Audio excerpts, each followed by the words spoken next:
కేరింతలు లెక్క చేయకు, పళ్ళున్న చెట్టుకు అలవాటేగా. కలత చందకు చందమామకే ఏటేట చవితికి నిందలేగా. ఓటమన్నది గురువు కదరా, ఓర్పుతో నువ్వు గెలవవా. రేపుకే దిక్సూచి నిన్న రెక్కలే చుక్కానిరా.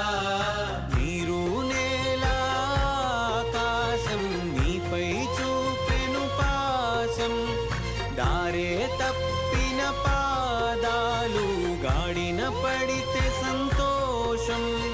తరతరాల చెమట చుక్కలు లాల పోసెను భూమికే, బాధ్యతగా కొనసాగినాదో